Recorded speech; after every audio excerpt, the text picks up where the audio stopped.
ಇನ್ನು ಕೋವಿಡ್ ಬಿಕ್ಕಟ್ಟಿನ ಸಂದರ್ಭದಲ್ಲಿ ಇಡೀ ದೇಶ ಯಾವ ರೀತಿಯಲ್ಲಿ ಒಗ್ಗಟ್ಟಾಗಿ ನಿಂತು ಪರಿಸ್ಥಿತಿಯನ್ನು ನಿಭಾಯಿಸಲು ಸಹಕಾರ ನೀಡಿದರೋ ಅದೇ ರೀತಿ ಪಶ್ಚಿಮ ಏಷ್ಯಾದ ಬಿಕ್ಕಟ್ಟಿನ ಪರಿಣಾಮವನ್ನು ಎದುರಿಸಲು ಮತ್ತೊಮ್ಮೆ ಭಾರತದ ಜೊತೆ ನಿಲ್ಲಬೇಕೆಂದು ದೇಶದ ಜನರಿಗೆ ಪ್ರಧಾನಿ ನರೇಂದ್ರ ಮೋದಿ ಮನವಿಯನ್ನ ಮಾಡಿಕೊಂಡಿದ್ದಾರೆ.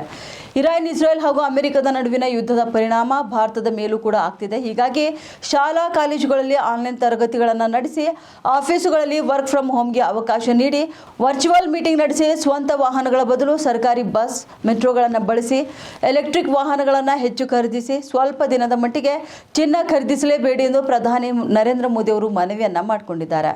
ಇನ್ನು ದೇಶಾದ್ಯಂತ ಎಲ್ಲ ಸರ್ಕಾರಿ, ಖಾಸಗಿ ಮತ್ತು ಅನುದಾನಿತ ಶಾಲೆಗಳು ಆನ್ಲೈನ್ ತರಗತಿಗಳನ್ನು ನಡೆಸುವಂತೆ ಪ್ರಧಾನಿ ನರೇಂದ್ರ ಮೋದಿ ಒತ್ತಾಯಿಸಿದ್ದಾರೆ. ಚಿನ್ನದ ಖರೀದಿಯನ್ನು ತಪ್ಪಿಸಿ, ವಿದೇಶಿ ಪ್ರಯಾಣವನ್ನು ಮುಂದೂಡಿ ಮತ್ತು ಆರ್ಥಿಕ ಸಮಸ್ಯೆಗಳ ನಡುವೆ ವರ್ಕ್ ಫ್ರಮ್ ಹೋಮ್ ಆಯ್ಕೆ ಮಾಡಿಕೊಳ್ಳುವಂಥ ವೆಚ್ಚ ಕಡಿತ ಕ್ರಮಗಳನ್ನು ಅಳವಡಿಸಿಕೊಳ್ಳುವಂತೆ ಪ್ರಧಾನಿ ಮೋದಿ ನಾಗರಿಕರಿಗೆ ಸಲಹೆಯನ್ನು ನೀಡಿದ್ದಾರೆ.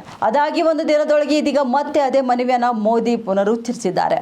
ಶಾಲೆಗಳು ಮತ್ತು ಕಾಲೇಜುಗಳು ಸದ್ಯಕ್ಕೆ ಕೋವಿಡ್-19 ಶೈಲಿಯ ಆನ್ಲೈನ್ ಕಲಿಕಾ ಮಾದರಿಯನ್ನು ಅನುಸರಿಸಬೇಕೆಂದು ಮೋದಿ ಸೂಚನೆ ನೀಡಿದ್ದಾರೆ. ಇರಾನ್ ಅಮೆರಿಕ ಯುದ್ಧದ ಆರ್ಥಿಕ ಪರಿಣಾಮ ಮತ್ತು ಏರ್ತಿರುವ ಕಚ್ಚಾ ತೈಲದ ಬೆಲೆಗಳ ಬಿಕ್ಕಟ್ಟನ್ನು ದೇಶ ಎದುರಿಸುತ್ತಿರುವಾಗ ಪ್ರಧಾನಿ ಮೋದಿ ಈ ಹೇಳಿಕೆಯೊಂದನ್ನು ನೀಡಿದ್ದಾರೆ.